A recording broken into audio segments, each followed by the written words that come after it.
আশ্বিনে রাধে কার্তিকে খায়, যে বর মাগে সে বর পায়। অর্থাৎ আশ্বিন মাসের সংক্রান্তি মানে আশ্বিন মাসের শেষ দিনে এই গাড়ুর ডালটা করার রীতি অনেক বাড়িতেই রয়েছে।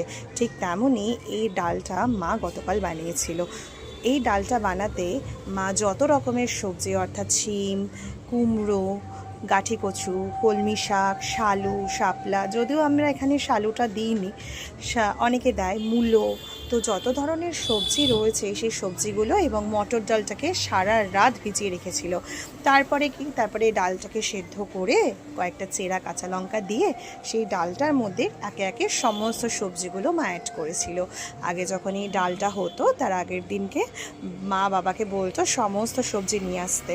তো সেই সবজিগুলো আনার জন্য আমরা 4-5 দিন যখন থেকে শুনতাম যে এরকম গাড়ুর ডাল রান্না হবে, আমরা কতবার যে বাবাকে জিজ্ঞাসা করতাম কবে যাব বাজারটা করতে। আগে আমাদের এই ছোটো ছোটো জিনিসগুলোই কত আনন্দ দিত বলো।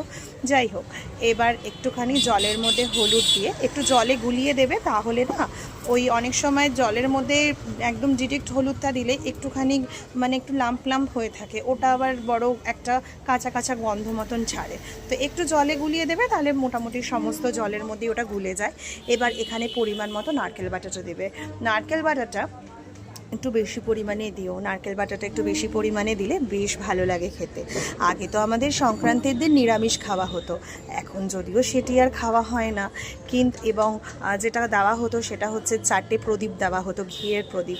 কিন্তু এখন না সেই জিনিসগুলো যখন আমার মা বা বাবা বলে এত আনন্দ লাগে, আর আমিও না কখনো না করি না, কারণ আমারও মনে হয় এই জিনিসগুলো আমার যে 2টি বাচ্চা আছে তাদেরও শেখাটা উচিত। সত্যি বাংলা আমাদের সংস্কৃতিতে কত কিছু থাকে না যেগুলো আমাদের নেক্সট জেনারেশন, তার পরের জেনারেশনের একদমই অজানা হয়ে থাকবে।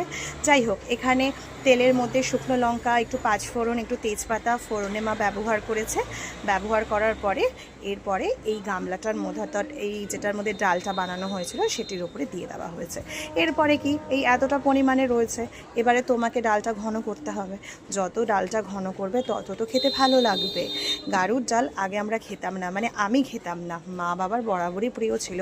আগে মা সবাইকে দিত এই ডালটা, এখন আর পেরে ওঠে না, শারীরিক সমস্যার জন্য আর পেরে ওঠে না। এরপরে এই যে দেখো আমার ডালটা কতটা কমে গেছে।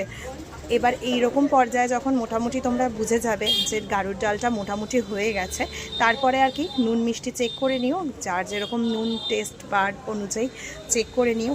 চেক করে নিয়ে একটু ঘিও দিও। মা যদিও ফোড়নে দিয়েছিল, পরে আর দেয়নি, তোমরা চাইলে এই অবস্থাতেও দিতে পারো। তারপরে একটা বাটির মধ্যে সার্ভ করো। যাদের নিয়ম আছে তারা তো